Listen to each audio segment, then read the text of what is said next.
Beth. Thank you for being Hi, here. Christa. Thanks for having me. I'm so excited to talk to you because I feel like there's so many different areas we can go with. But starting off, I always see your tarot videos and I find they're so interesting. I didn't really know much about tarot growing up, and then I had more and more friends kind of tell me about it, and I just think it's so interesting. So first, before I jump the gun, can you just say a little bit about yourself, who you are, what you do, and your background? Yes. So my name is Beth Hoffberg, but on TikTok, I'm intuitively Beth, and I have been a certified life coach for over 10 years. My background actually is in psychology. I have my bachelor's in psych and my master's in marriage and family therapy, and I worked corporate jobs for a long time, but even as I've been getting more and more into astrology, I'm like, oh my gosh, my chart is made to be an entrepreneur. And Yes. so I started my own businesses, and the first one I started was in 2016, and I've been doing various things since then. But I started practicing tarot at 8 years ago now, and then really just for myself. And then as the time has gone on, and I've just felt called in different directions and gone through my own healing process and things like that, I've really been focusing on it more. I love helping people who have gone through trauma get more in touch with their intuition. It's so hard after you've experienced trauma to trust yourself again. I think a lot of times people are like, how will I ever trust somebody else? But really, it's so much about how do you trust you, and getting in touch with your spirit team or whatever source you want to talk about it as. That's something I really like helping people with. And that's something I really had to work through after going through my own traumatic experiences. About 2 years ago, I'm coming up on my 2 year TikTok anniversary, is when I started on TikTok. And I just started with tarot because that seemed like that was the place I really wanted to focus. But lately, I've been doing more and more astrology, mixed with tarot for my clients. And that's my favorite thing to do is astrology and tarot combined, because I think that there's so many powerful messages from both. Yeah, I find it so interesting. Like I was kind of saying, I feel like growing up, everyone knows their sun sign. And for anyone that's Mhm.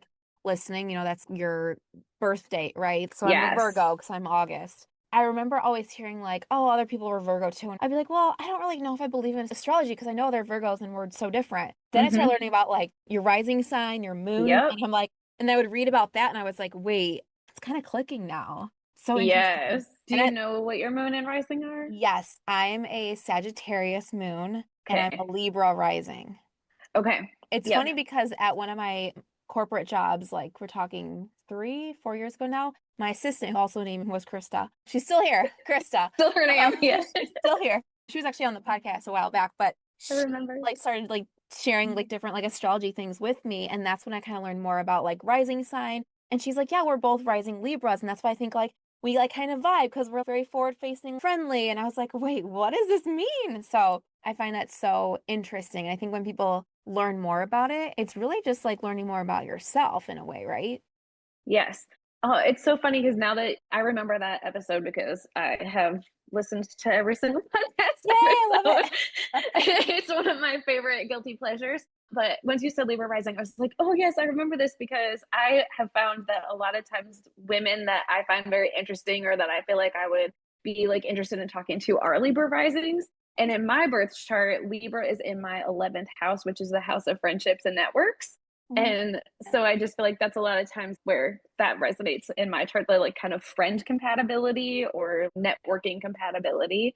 yeah. But yeah, my sun sign is Aquarius, my moon is Leo, and my rising sign is Sagittarius. And then you can go deeper and deeper, right? Like your Mercury sign, your Venus sign, your Jupiter, who's your chart ruler, what aspects do you have? There's so much more to it. Mm. And the more that you dive in, the more you can see how it's so nuanced. And I agree, if you just look at just your sun signs, I think it is basically meaningless.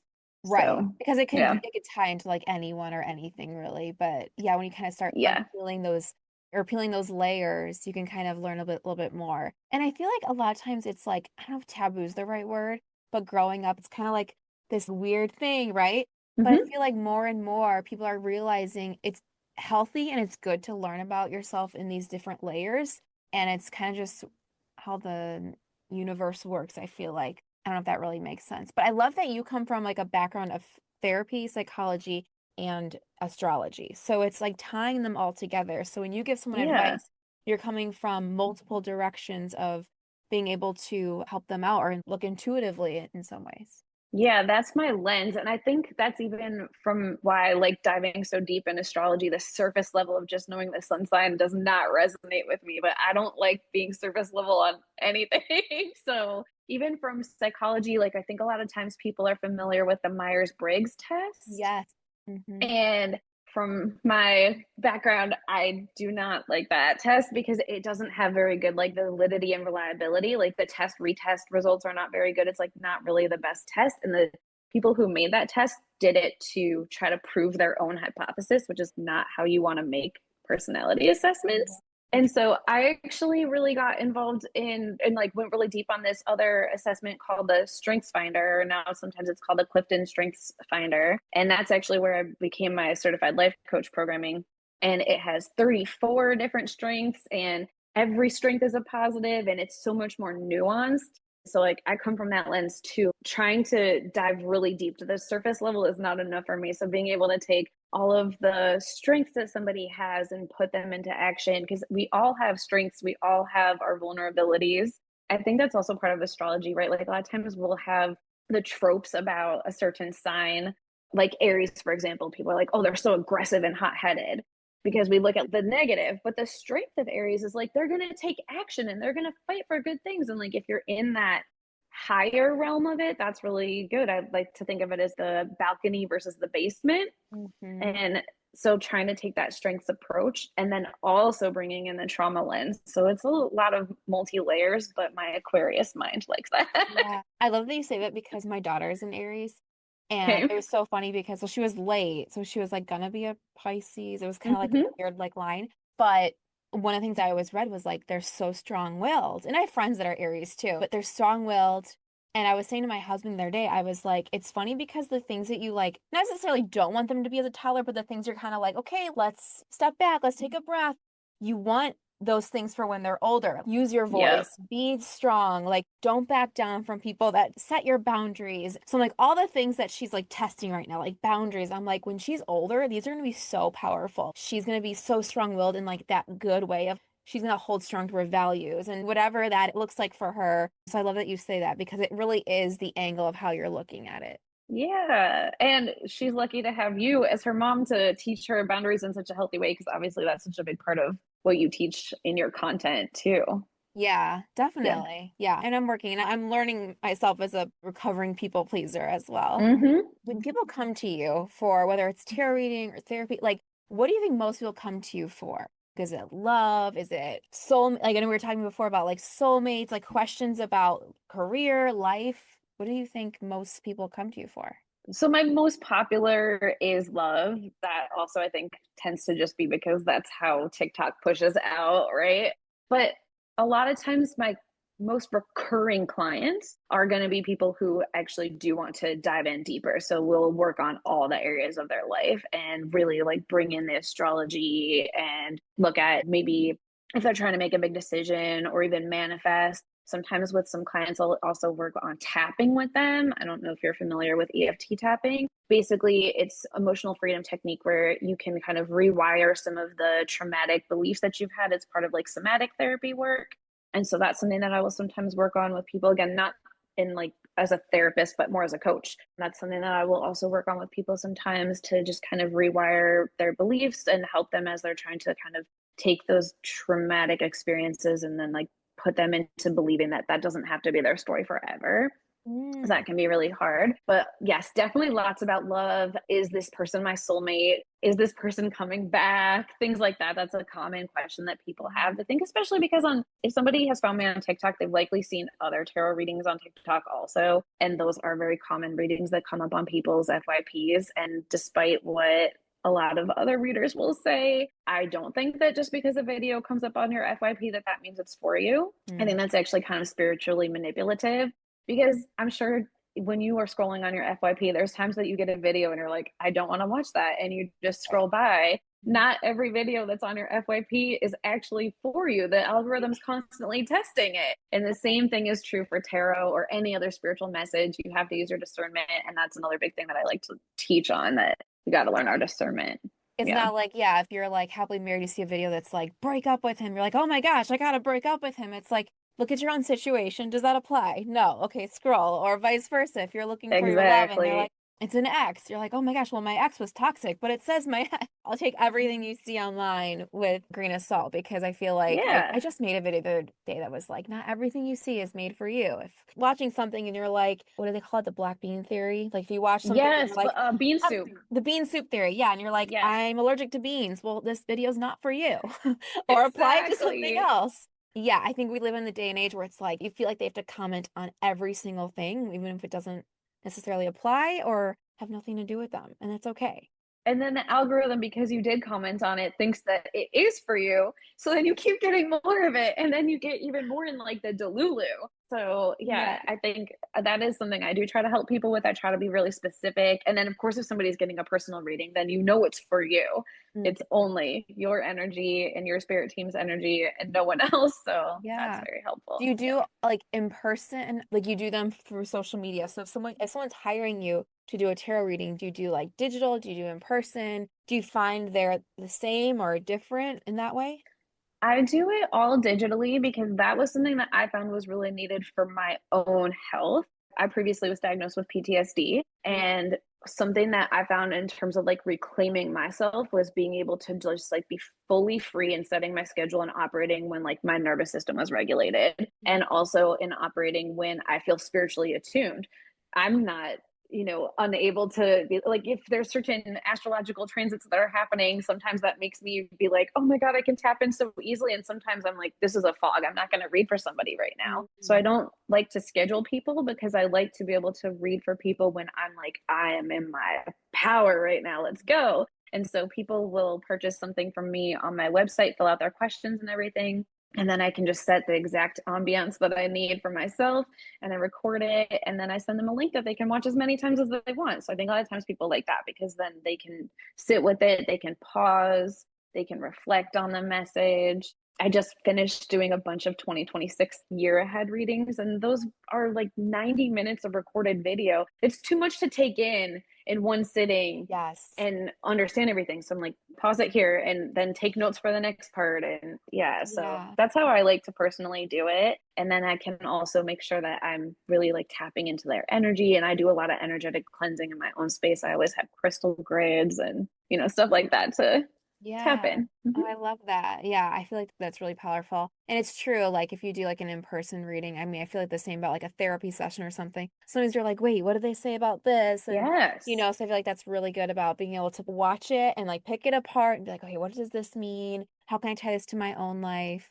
How does this apply? And answering those questions, for yourself too. exactly. And sometimes I also go live on TikTok and we'll do readings live for people. And I've had people who have gotten live readings and do like through my website readings. And a lot of times people like kind of for the live readings to just get something that they need a quicker answer on or something short, or maybe just like what does spirit want to tell them right in that moment versus something deeper, like trying to make bigger decisions or really understanding of a whole area of their life. Or if they want me to bring in the astrology, I can't do that like in the five Right. minutes on live. So yeah, I have to Yeah. study their chart. So that's kind of how people like to separate it too. Yeah. And you said you like started to study it. What kind of like led you down this path? How did you start kind of getting in tune, I guess, with everything and being able to do these readings? So I started with tarot. I was on a trip, and this actually was the trip that my ex husband and I decided to separate on. We were on our 5-year anniversary trip, and on that trip, we decided we were going to separate. And it was very amicable, but we were in a very spiritual place. We were in Sedona, Arizona. And I already had, as part of the trip, scheduled a tarot reading with somebody. And it was my first reading with somebody who I truly felt was like a legit professional, actually tarot reader and had psychic abilities. And the first card of my reading was the Tower card, which, if you or anyone listening is familiar with tarot, tends to be the card people are the most terrified of. And Mhm. that was the start of my tarot journey. But it was so on point. It was literally like my whole life was about to be upheaved, like an upheaval in my life, but I was going to come out in the end in a better way. Yeah, that kind of got me started. And then that tarot reader encouraged me to get this one app called the Golden Tarot. It's free. I recommend it to people as well because that helped me to just pull a card every day and start learning the cards just even through that app. Then somebody gifted me a deck and I started playing with that.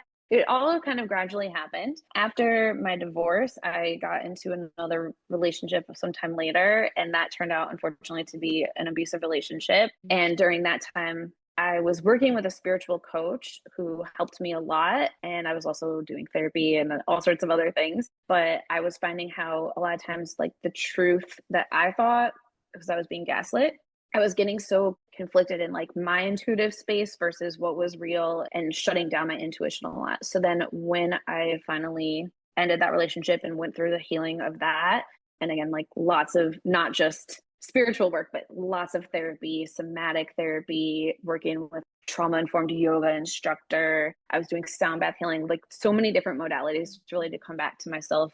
And that's when I was like, okay, part of why I felt so bad in that relationship was because I was shutting down my own intuition. And so as I started to open it back up, and I even relocated to somewhere that I could just focus on having my own peace and having nervous system regulation, I felt like things were just unlocking.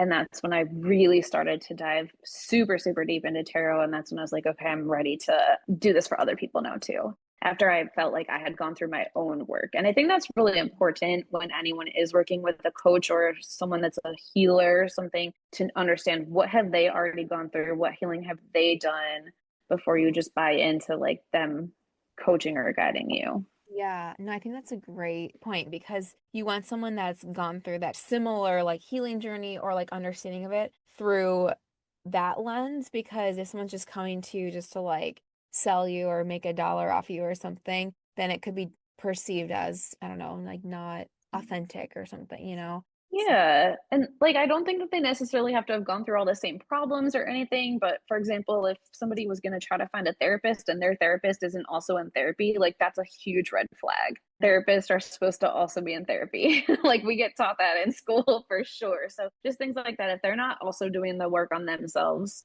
they're probably not in a space to be guiding others. So yeah. yeah. Yeah. Okay, that's so interesting.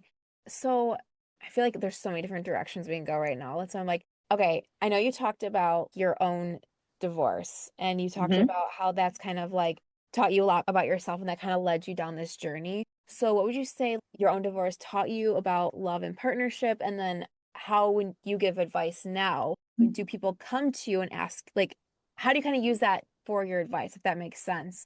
I know you had kind of talked about that as kind of like your guiding point, your next stage.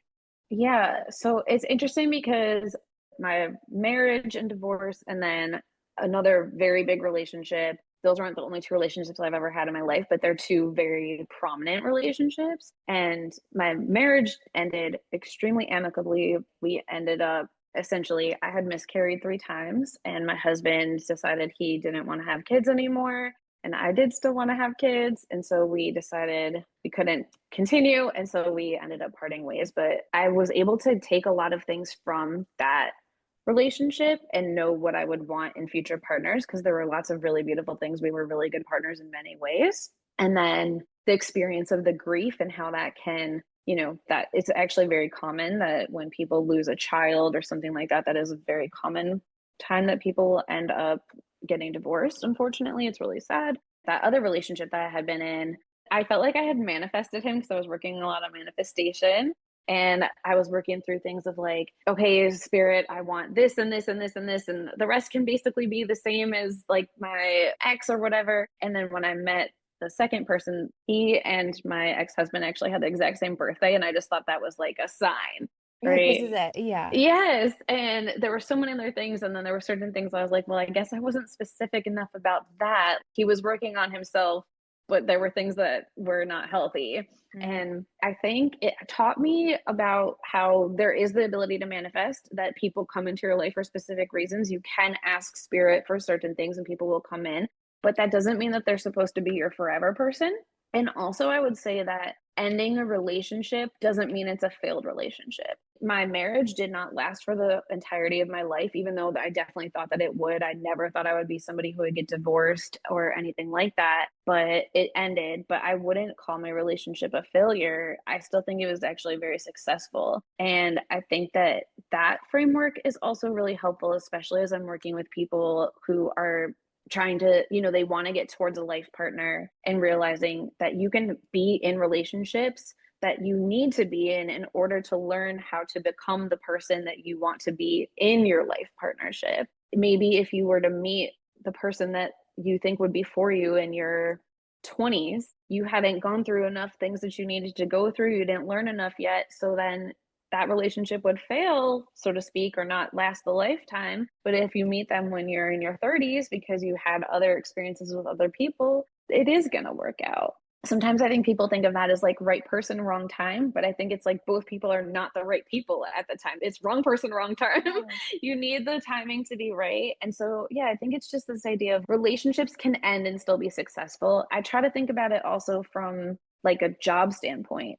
A lot of times leave a job because we got everything we needed from that job and now we're ready for the next thing. And it wasn't because we failed at that job. It was actually because we reached the pinnacle of success and now it's time for something else. And we wouldn't be like, oh, you failed because you got another job that paid you more money and gave you better hours and was more fulfilling for you. That's not a failure that you left. And so I think if you can approach relationships in that same way of like sometimes the relationship is no longer meeting where we're at and it could still be successful, but now you have to leave that or it ends for whatever reason so that you can go to the next thing that's actually even better and is going to be more aligned for your future and more fulfilling to you and your purpose in the long run. I love that. That's like healing in itself that you said that, because I feel like it's so much easier for us to look back and be like, oh yeah, that relationship didn't serve me. There was someone that I dated like in college, and I remember thinking like, oh, like this is the one. And I could go into like a long story.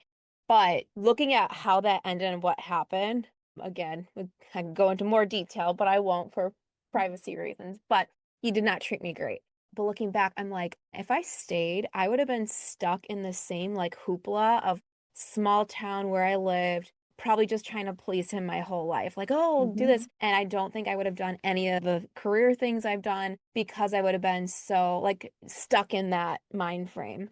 And then even like my husband, I feel like you're talking about different people. If you look at us when we started dating, we were completely different people. Obviously, like at the core, I think we were the same, but we've changed so much about our personal life, our morals, our belief, so many different things. And I think the hardest or most challenging points in our relationship were during those changes because, like, one person might change in one direction, one person might change in this direction. Now we're, mid and late 30s. So we're more like, okay, this is more who I am. But definitely in those, you look back and I'm like, who is that girl? Who's that young woman that I was so different then. So it's very interesting that you say that too, because I'm like, oh, if we would have just met now, would have been different. Or we also went to high school together. We did not know each other. But I'm like, definitely if we met in high school, it would have been wrong, completely wrong. Yep. But it's just interesting that you say that, because I think so many times we're focused on like what our goal is of like, okay, dating someone, getting married, like all these steps. And maybe that's not how it should always go, right? Yeah. And I think we are more comfortable with that sometimes for friendships. Sometimes we do like to have friends that last our whole lifetimes. But a lot of times people are like, yeah, I was friends with this person in college. And no one is like, wait, you're not friends with every single person that you were besties with in college. You must be a failed friend. Like, no, there's different people at different stages of our life. And the same thing can be true in romantic relationships. And then there's going to be people that you meet that are going to stand the test of time and do grow and evolve with you. And that's beautiful. But not everybody is going to be like that. Right. And I feel like we need to stop guilting ourselves and others. It's not necessarily always good versus bad, because I did a Yes, video too about like friendship breakups. And I think in the moment we're like, oh, they're the bad friend. I'm getting away from that toxic friend. But then you look back and you're like, no one was really good or bad. I think we just kind of had different roads ahead of us and exactly. needed to go that way. So do you believe in your work and stuff? Do you believe that soulmates are a thing, are real? Because I feel like people are back and forth. I do. And I actually posted relatively recently too about a video like asking the deck if, well, and really the deck isn't its own entity, but like spirit through the deck if soulmates were real. I do strongly believe that soulmates are real. I do not believe in twin flames. I think twin flames is very different and very toxic. Okay, so twin flames, you think they are a thing, but they're not good? Or do you I think don't they're I not? think the concept of twin flames is not real and Okay. that the belief in twin flames is a very unhealthy like kind of, I'm trying not to use like a negative word that you're going to have to bleep. No, it's okay. But like, I think it's like manipulation of spiritual messaging in a very unhealthy and toxic way. And I think it keeps people attached to people in abusive relationships and toxic cycles. And there's a lot of spiritual bypassing. Soulmates, I think, is very different, but I also think soulmates can be in very various forms. One of my strongest soulmates in my life was my dog. So you can have soulmates that are pets, kids, family members, friends, teachers could be soulmates, and romantic people can also be soulmates, but not every soulmate is meant to be in your life for the entirety of your life. Some are, some aren't. And you're not going to necessarily meet every soulmate that's available out there for you. So do you think That's what I think. people have multiple soulmates in their lifetime? Yes. Yes. Okay. Okay. So I think, okay. So I agree with you. In the beginning, I was like, and of course, I have no background in any of this. This is just You can a believe, yeah. random person saying it. Because I always say to people, I don't believe in soulmates, but I'm speaking more of like the The universe or one. God, whatever you believe in. Yes. One person here, they're born and they have to find each other, and there's I only don't one. believe in the one. Okay. Mm-mm. That's what I I say when believe I don't in believe it. many ones. And also, like, even if you meet somebody who could be like one of your ones, doesn't mean that it's just going to be sunshine and rainbows. You still have to put in the work to make that relationship work. Thank you. Yes. And just because relationships take work doesn't mean that putting in the work is going to work with everybody. So you could meet somebody who is not for you. You could think that they're soulmates and you could try to put in the work and it's not going to work because you're just not meant to be together. That's my belief, at least. That's what Yes. yeah. No, I totally love this and I believe it because I've heard such this like negative's not the right word. I view it negatively, I think. But like that idea that there's one person out there that you have to search for and they're waiting for you and they're your one romantic chance to like have this romantic partner. And I think then people think it's going to be butterflies and rainbows, like you said. Like if Mm-hmm. it's your soulmate, you won't have to like go through like a discussion or like have conflict or figure things out. It should just be perfect. And I think that's where like movies kind of get us as kids, like Disney movies of like, oh, that's Yep. their person. They're married happily ever after. And that's why I always say, I'm like, well, I don't believe in one soulmate because I feel like I have to work at it. We've worked together every day. Like sometimes it's like us versus the problem, or it's us kind of getting over that Yes. next step. And I feel like any couple that like wants to work together, they can make it work. But like you said, not every couple's going to work no matter what you try. It's just not going to work Mm-hmm. and vice versa. So no, I love that you said that because I feel like there's such this interesting dialogue around soulmates and what they are and who they are. Yeah. And I do think your true soulmates, whoever that is, they are going to push you in some ways because at least my belief is that we are supposed to grow throughout our lifetime here. That's part of the human experience is to evolve and to grow and to self-actualize, integrate all these different parts of ourselves. And so somebody who is really aligned with you is going to push you to do that. They're going to create a safe space for you to do that. Even in the healthiest of relationships, you're going to get triggered, but it's being able to come back from that. And I say all of that and also caution that if you're constantly being triggered by somebody, you're constantly having all this conflict, then that's not the same. There should be times of peace. And there's also studies that show that if you're not happy generally and like see positive things around at least 65% of the time, the relationship is not going to last. Mhm. So that's also, yeah, that brings in my like science side of Yeah. No, I love that psychology stuff. and like using that kind of stuff. Yeah. Yeah, no, I love that stuff. I truly believe in like soulmates as friends too, because there's Mhm. been like amazing women that I've met in my life. We've just like clicked, and I'm like, do I know you from another lifetime? And it's so interesting, like female friendships and stuff like that. I feel like it's just like a study in itself because there's just women that I've like some of the chapters had closed, but I would never have an ill word to say about them. But then Yeah. there's some that I've met that I'm like still lifelong friends, and it's just like there's just something about meeting them, and I'm just like, our souls are aligned. Like, I love Yep. that conversation. I know, I feel like I could talk to you about so many different things. You're so knowledgeable That's and you're so good. much different things, but I know we have a limited time too.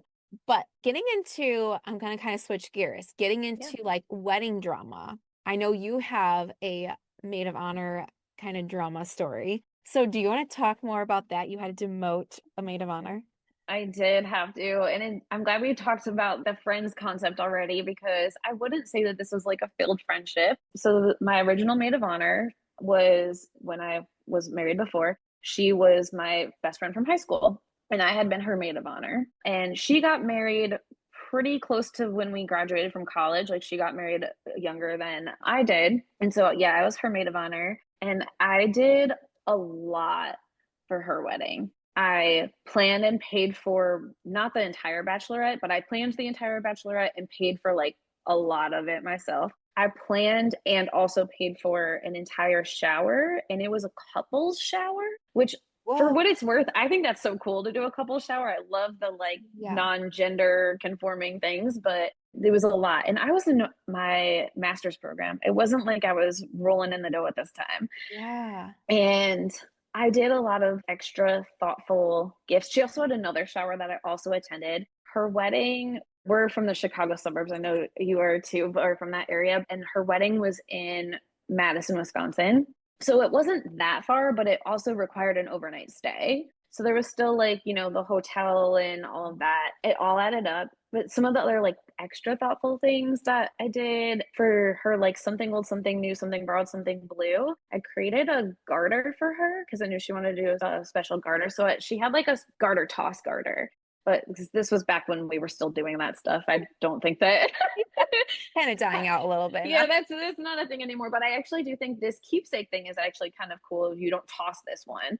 And we got fabric from her mom's wedding dress, from her grandma, from her dad. And like we sewed, me and my mom did this, and we sewed it onto her garter. So her garter like had all these like special people with her Wow. on the day. The person I was seeing at the time, he took a picture of her and her fiance, and that like one of their favorite pictures, and then he hand drew it like, and it looked amazing. And I don't know if they still at this time, but I know like many years later they still had that like hanging in their bedroom. So it's like a lot of very, very special, like Right. extra thoughtful things. Okay, so fast forward years to my wedding, and I knew I wanted to have a very small bridal party. It was three people on my side, three people on his side, and one of those people was my brother and his sister. So it was literally just two friends each. And so I wanted her to be one of the people that was in mine, but I really kind of was like, my best friend from college, I felt like was maybe more like the right maid of honor for me.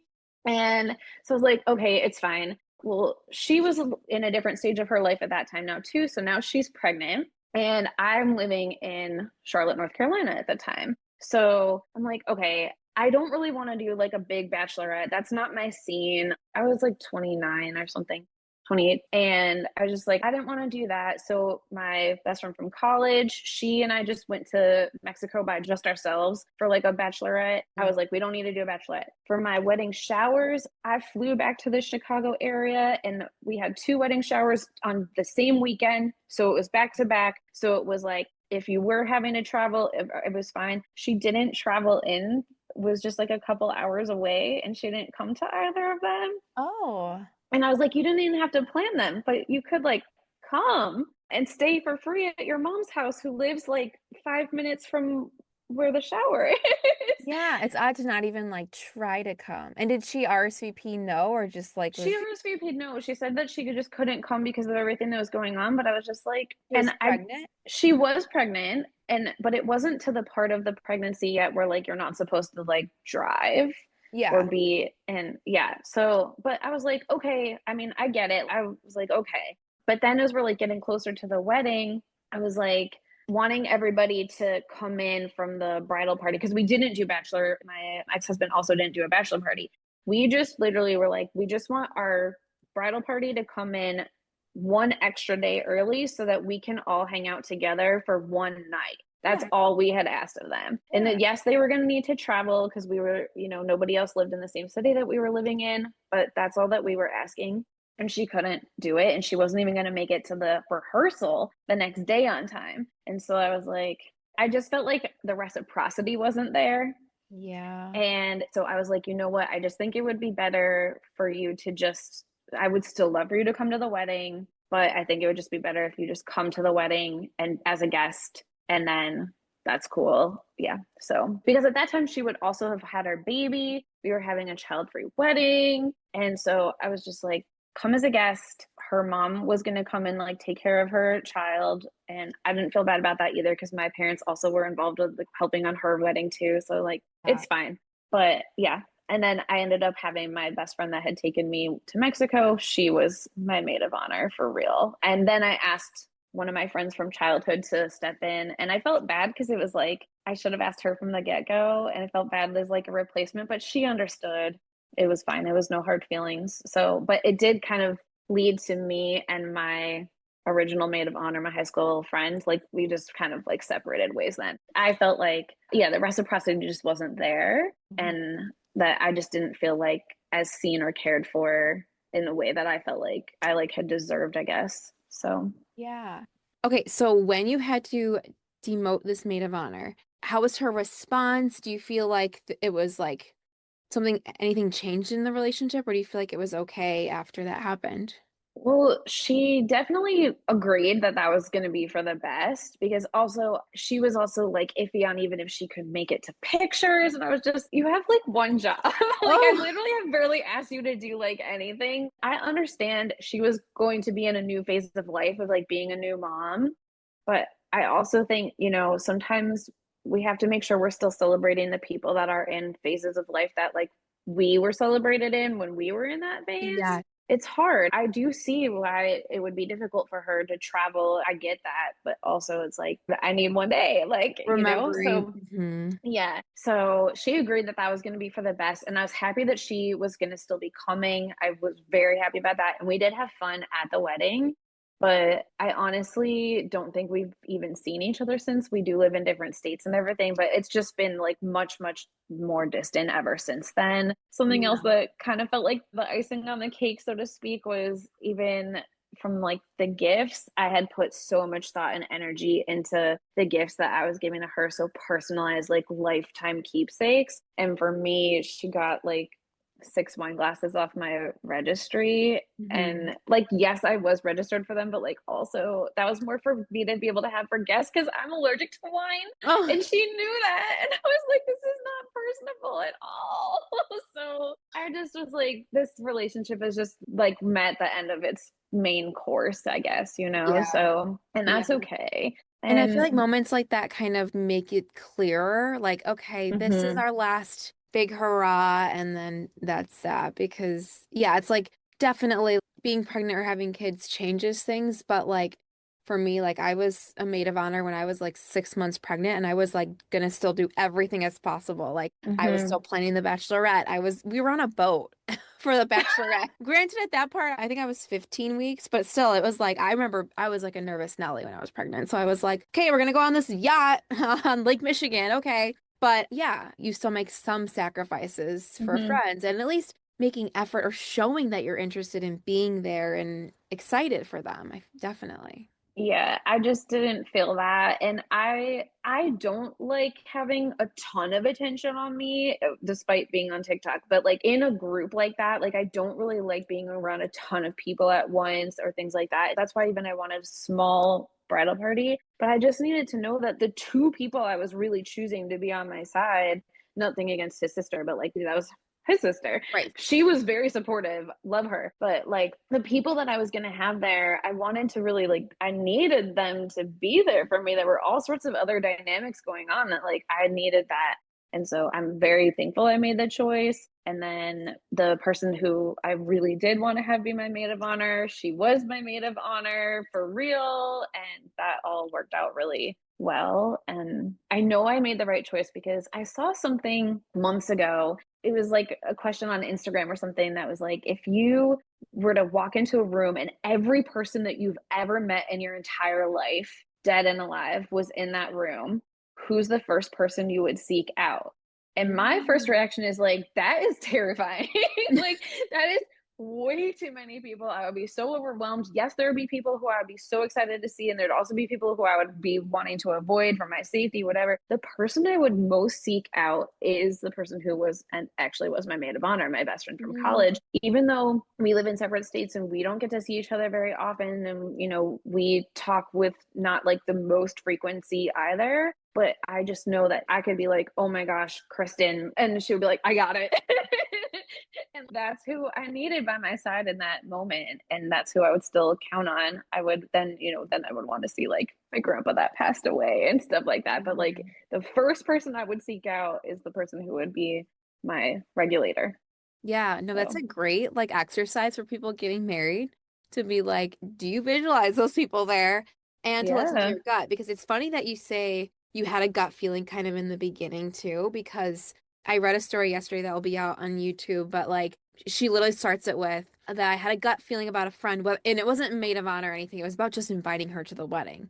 She was like, I don't know, I had a gut feeling and my gut was kind of saying no, but then the friend reached out and was like, I need to come to your wedding. And she said yes, and it like all these weird things happen.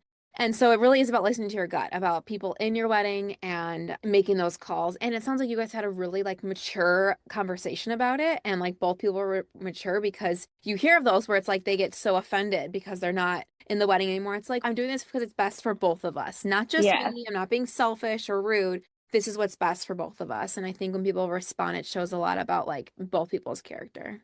Yeah, definitely. Hey, drama lovers, big news. My book, Here Comes the Drama, A Ferris and Sloane Story, is officially out now. If you've been following their wild wedding saga online, this is the full story, packed with messy twists, sharp banter, family chaos, and all the heart you've come to love. And judging by your messages and posts, you're loving it too. Huge thanks to everyone who's already grabbed a copy early and shared it on social media. Your support means everything. If you haven't read it yet, now is the time. Head to KristaEnnis.com/book or click the link in the show notes. It's available in both print and ebook. Grab your copy before the spoilers start showing up in the comment sections, because trust me, you'll want to experience every jaw-dropping moment for yourself.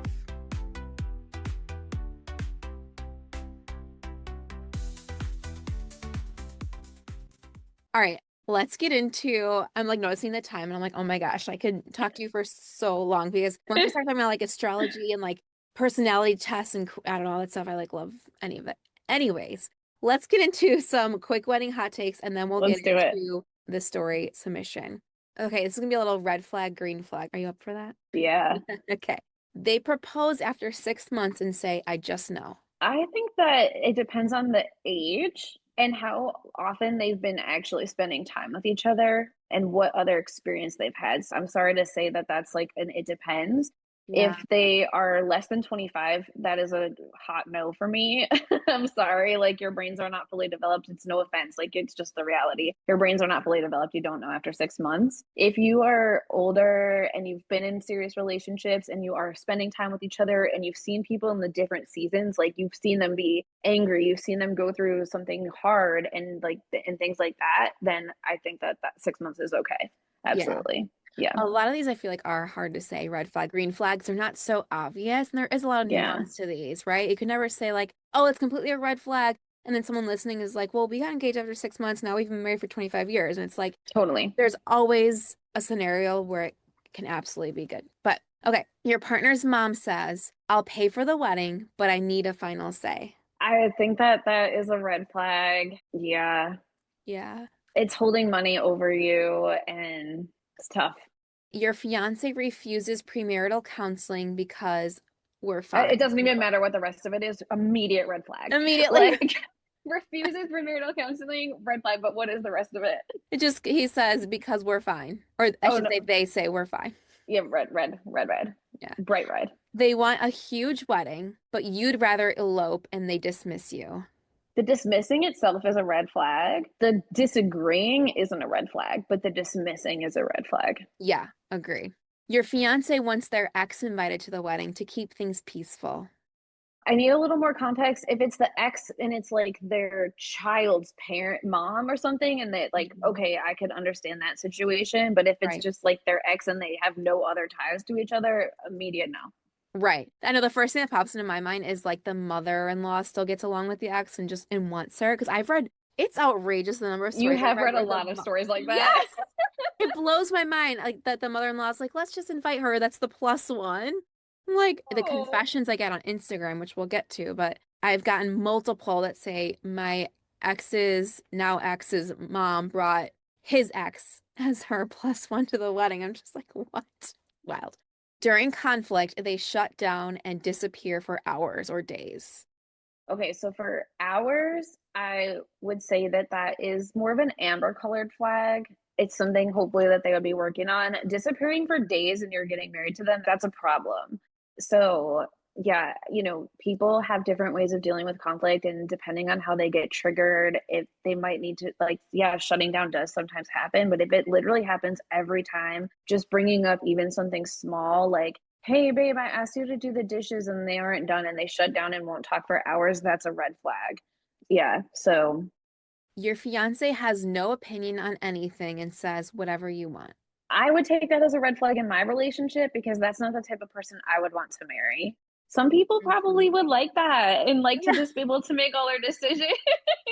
I Apparently, know. the people in the skit that you're doing right now, like the sisters, they would like that from their partners. Yeah, exactly. I But know. I That's would such a not good like point. that. I know, but especially with wedding planning, I feel like it shows they don't care.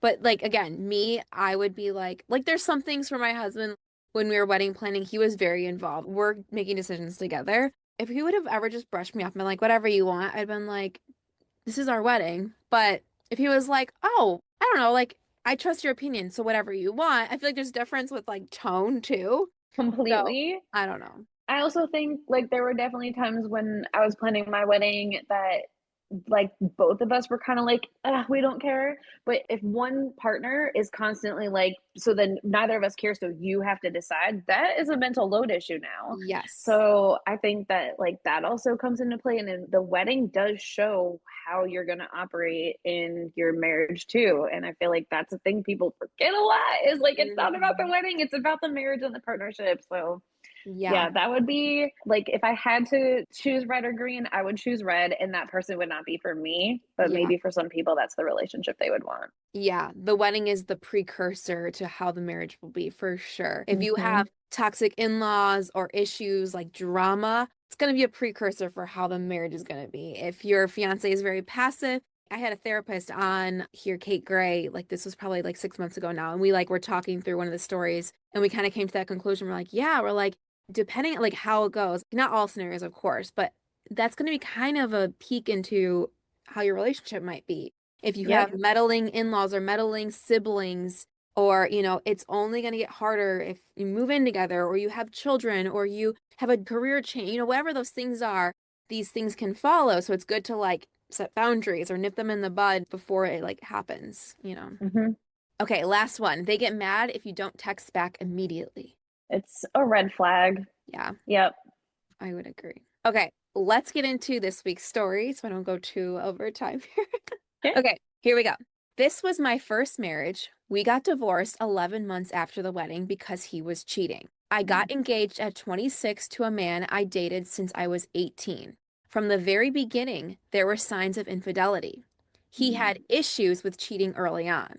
Ooh. And being young and naive, I ignored it because he always insisted he really loved me. Looking back now, it was clear manipulation. I mean, that goes right into the gut feeling we were talking about earlier. Yeah. You have a gut that it's bad or something's not working, it's probably right.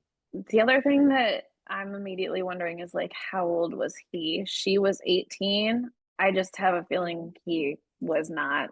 That I think about that too, because I've read stories like this before. Because she's saying, okay, so she was 18 when they started dating, and then they got engaged at 26. Or she was 26, Yeah, so but she doesn't say his age, at least yet. So yeah. we'll see. Yeah. Yeah. And I'm not going to pretend I was perfect either. Over the years, he pushed and pushed me to even the score. Eventually, I did, and I'm not proud of it.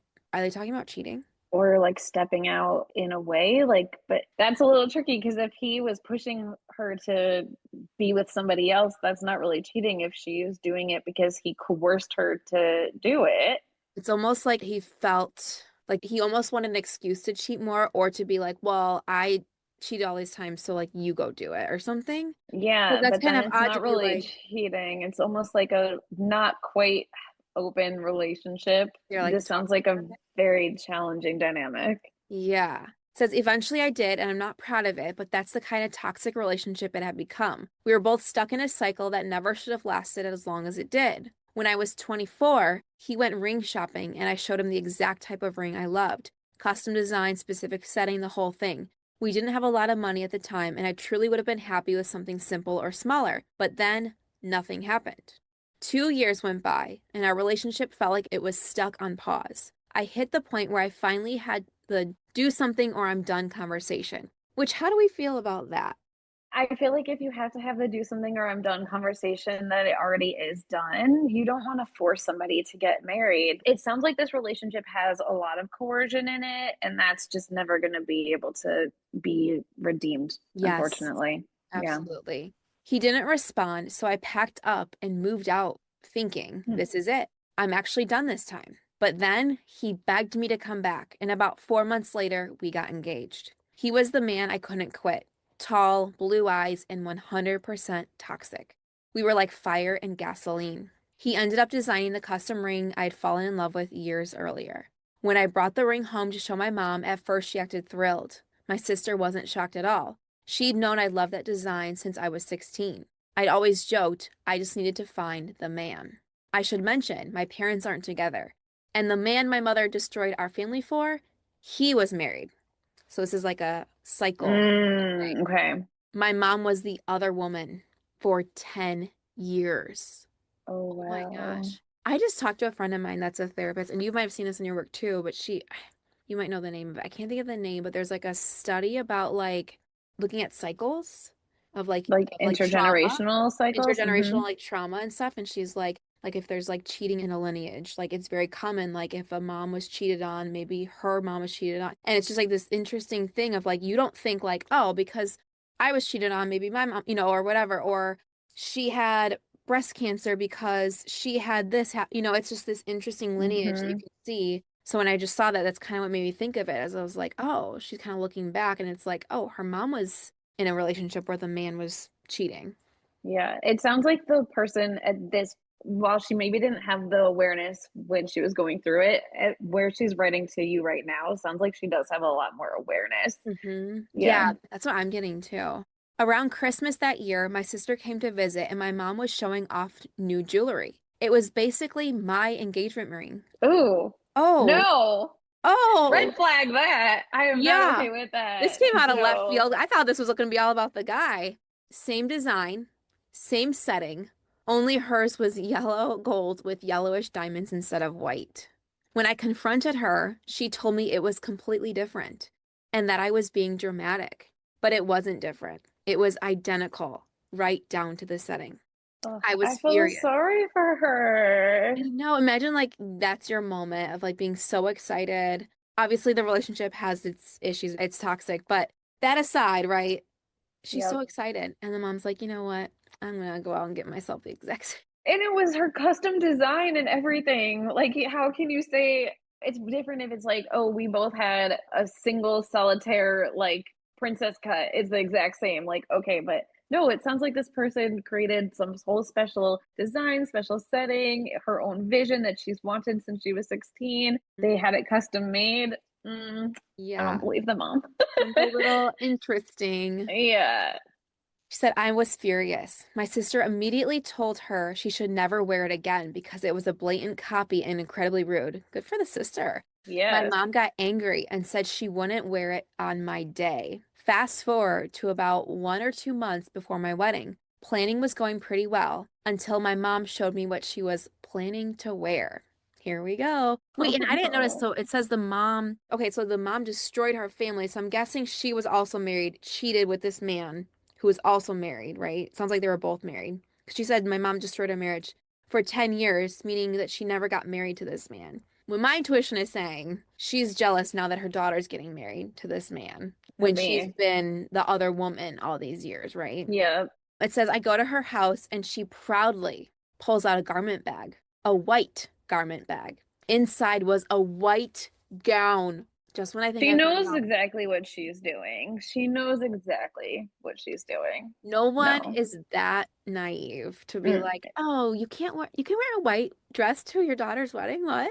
My ring's different. What? Her excuse was, you're doing a black and white wedding. What color am I supposed to wear? Oh my God. My sister and I immediately shut it down and forced her to find something else. The disappointing part, the next dress she chose was literally the same dress my stepmom had already purchased. Thankfully, my stepmom is an angel and just picked another dress without making it a thing. That is an I'm angel. glad this person has her sister, her stepmom, like people in her corner who seem to get it. Her mom is a problem for sure. Yes. Yeah, you need those people to like not add more gasoline to the fire, like she was saying earlier, just to kind Hmm. of be like, and I know some people get mad in the story sometimes, and I'm like, you can keep the peace, like it's protecting your boundaries in some ways, right? Keeping the peace doesn't necessarily mean you're hurting yourself. It just means like not igniting more because I think there's some people that thrive off the drama and they Hmm. want to start more drama, you know? So I feel like they were very smart about like, you know what, we're not gonna even bring it to her attention. Let's just change the dress, you know? Yeah, or the bride could have gone to the stepmom being like really upset, and the stepmom being like, I don't care enough. I want to solve this problem for you. The way that I want to solve it is by getting a different dress and not engaging with your mom and then take this off your plate. So it's like up to the stepmom to make that decision, the bride just out of it. And that's like, those are the people you need when you're going through stuff like this. Yeah, 100%. My bridesmaids couldn't decide on a dress, so I told them to pick whatever style they wanted as long as it was black and church appropriate since I was having a church wedding. I recommended T length because it was popular at the time. When it came to shoes, I asked for their input, and only one had an opinion: silver. So I said, okay, silver it is. I truly thought I was being accommodating, but somehow I still got labeled as a bridezilla. Then the guest drama. One bridesmaid, let's call her the bridesmaid, was single and not dating anyone. Since the wedding was out of state, I asked my aunts if she should get a plus one. They said no, so I didn't give her one. She decided she was bringing someone anyway, a woman friend of hers I'd never even met.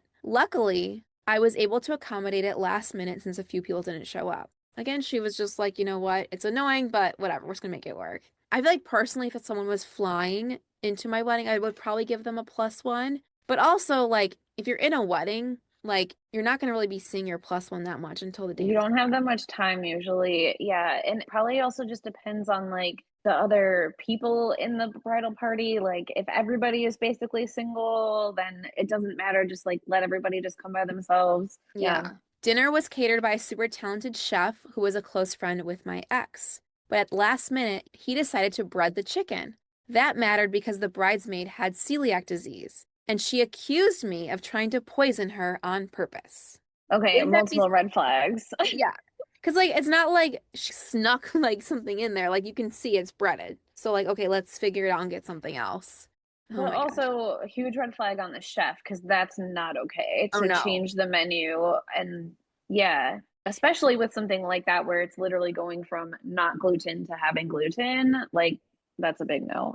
It makes me wonder if it was one of those things where it's like, because it's a friend of the ex, if they're like, just make us whatever, and there was nothing actually set in stone, or the guy's like, Mm. oh, I gave them a discount, so I can just make whatever I want. I always say that's a problem with hiring friends sometimes, is because there's not always a contract and they're not always taken as seriously on both sides. I've seen both kinds of stories.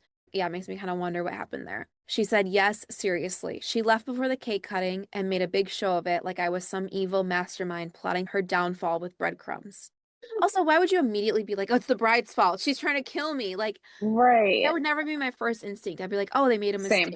Like, I was vegetarian for years. I know it's not the same thing. I chose that. I wasn't allergic or had issues, but like, I was vegetarian for years. How many times I get served food at restaurants with meat, or I'd go to someone's house and they'd give me something with meat. I would never be like, oh my gosh, you tried making me eat animals. Like, that's not my first thought. No. So I do actually have a lot of food allergies, and this can be difficult as a wedding guest because a lot of times I'm like, I literally cannot eat anything. But depending on the whose wedding it is, I'll ask them, especially if it's like way in advance, I'll be like, I have food allergies. How would you like me to handle it? Like, do you want me to tell you? Do you want me to talk directly to a wedding planner? Do you want me to talk directly to a chef? Do you want me to just bring my own food? Like, what do you want me to Yeah. do? I would, because I don't want to put more on the bride and the groom or whoever's getting married. Like, no. And I would never assume that if somebody served me something that I was allergic to, that the people who invited me to their wedding were like, let's kill Beth. Like, what? Yes, I know. It's like, so she already had some kind of thing Bridesmaid is against her. not, yeah. She Yeah. shouldn't have been in the wedding. She should. I feel like we need to normalize people saying no when they don't support the bride and groom. Like, Yes. if you don't want to be in the wedding, say no. Yeah, just save everybody the headache later. You don't need to Literally. sabotage it or say something rude. Just like, no, thank you. It's okay. We'll move on. Yes, exactly. During the toast, my ex's brother stood up after drinking for what felt like 6 straight hours and gave a Oh, no. completely incoherent speech. At some point, he dumped alcohol on his pregnant sister-in-law. Then he smashed a glass on the floor to celebrate and expected everyone else to do the same. Oh We my had God. him escorted out. Okay, I'm glad that they handled it. They Yeah, handled it. but somehow he came back. Oh my gosh. A week before my wedding, okay, so now we're going back a week, my mom and her married boyfriend broke up Mhm. because he wanted us to remove people from the guest list. People who knew him, knew his wife, and could expose him. Maybe you just shouldn't come and maybe you just shouldn't cheat. Like, Yeah, what? Imagine having an affair and then expecting people to change your wedding so you don't get caught. That's bonkers. bonkers. Oh my gosh. So that relationship imploded right before my wedding. So I'm sure the mom loved that. I was gonna say the mom's gonna blame the bride for that too. Yeah. All her fault.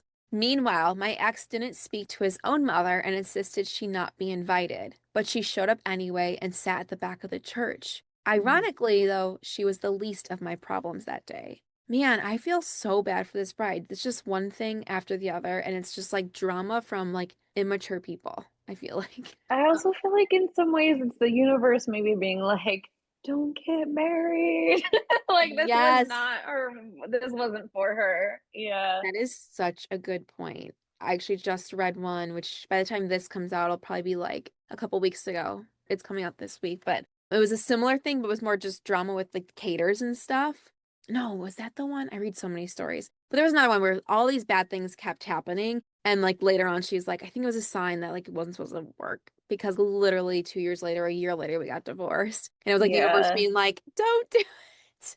I do think like every wedding is gonna have some things that go wrong. And also I feel like at my first wedding, like I just knew there was gonna be something that would go wrong. And even though I Mhm. didn't know what it would be, and so then when things went wrong, I was like, oh, that's not a big like, okay, of course. It's not gonna go perfectly. And that doesn't in itself mean that you're not supposed to get married.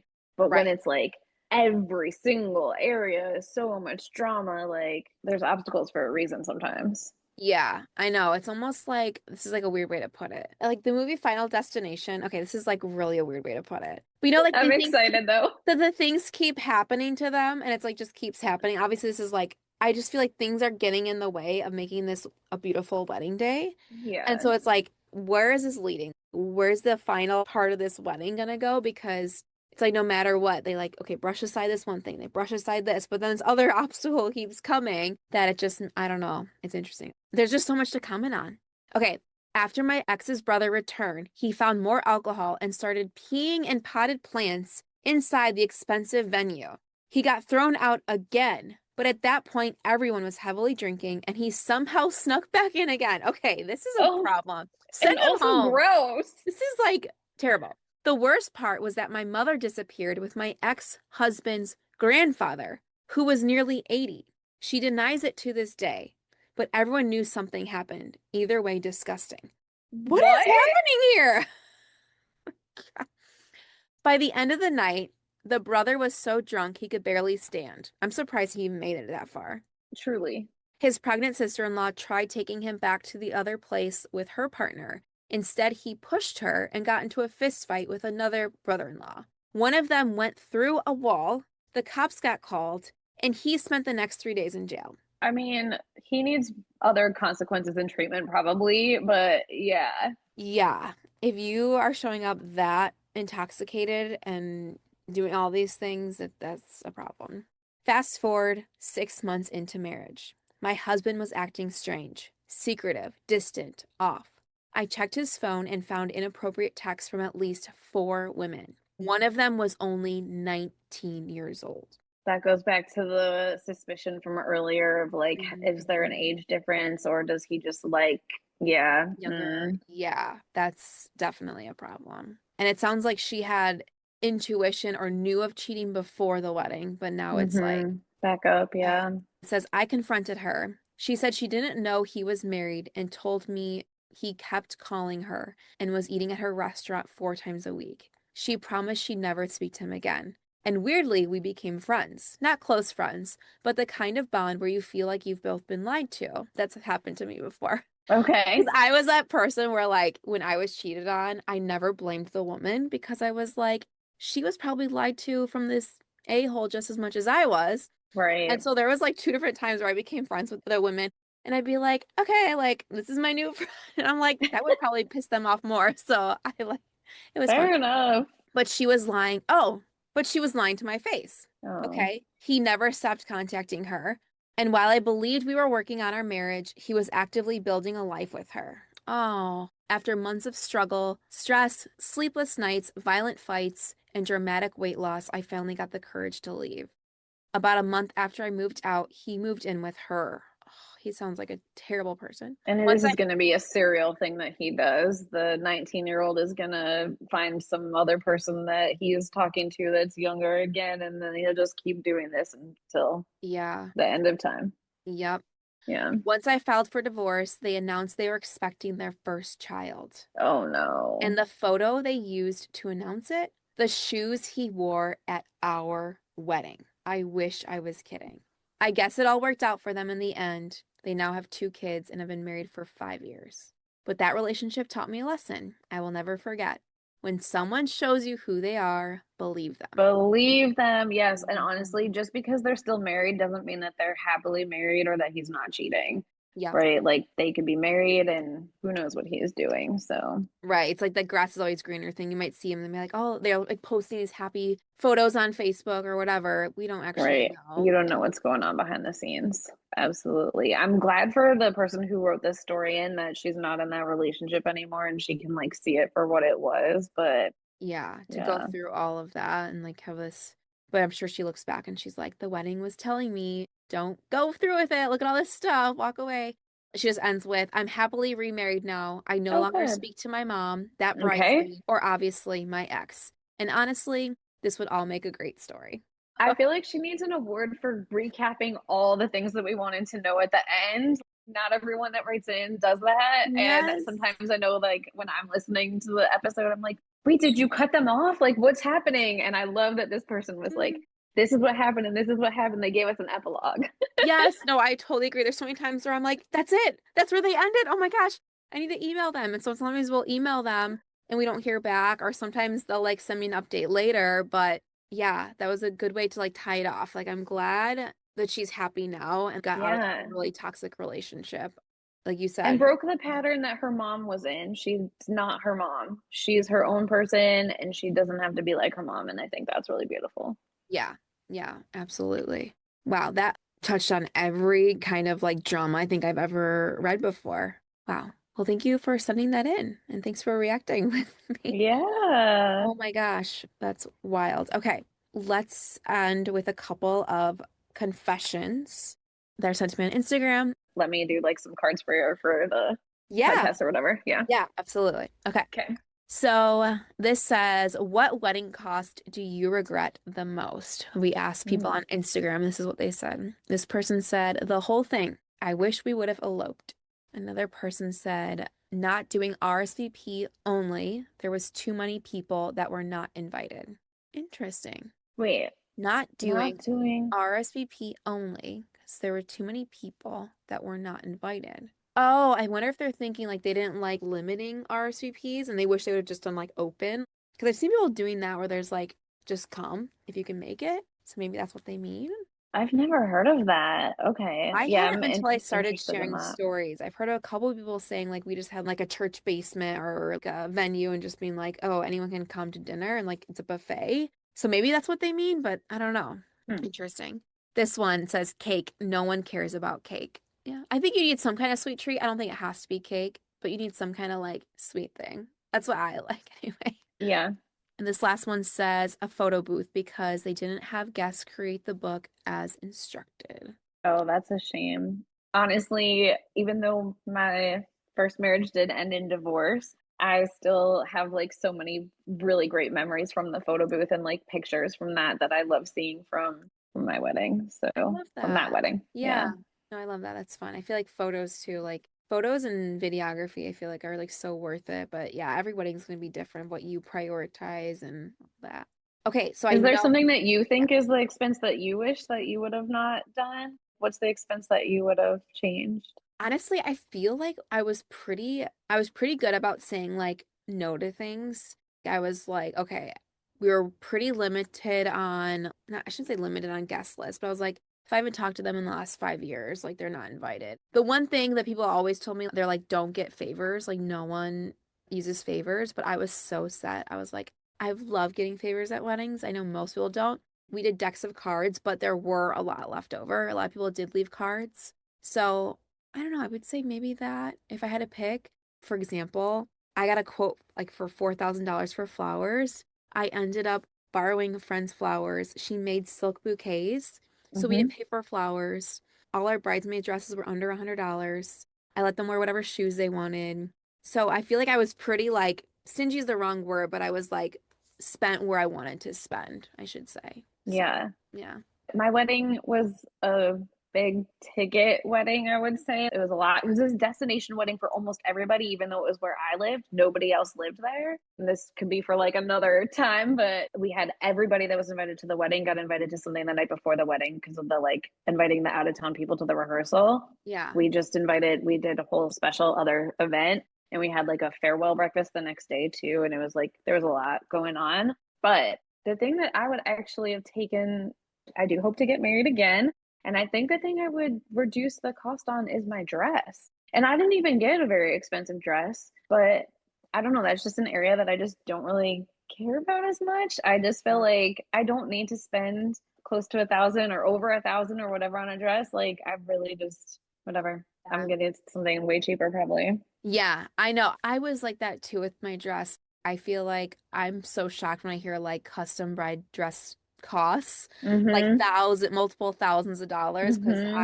I went somewhere that was like direct, so it was like none of the overhead costs kind of thing. Yeah, that for me, I was like, I didn't go to like five bridal shops either. I was like, I went to one, tried on five dresses, and I knew out of like, I don't know. Maybe it's because I was just like waited. I don't know. I was just like older at the time. I don't know. Yeah. Mm-hmm. I just knew at that point. Yeah. Yeah. Okay, you want to do an Yeah, oracle? let's do a couple oracle cards or something just for like maybe, especially with the new year, maybe some intentions for the listeners too. So, this deck that I'm going to start with, just a cosmic guidance deck, and the kind of intent around it is opening yourself to guidance from the universe. Okay. So, we'll just see what there's guidance for anyone listening, and they can take it if they want to or not. Just like a little message. Okay, a card just came flying out. Okay, so this is what it looks like if you're watching on YouTube.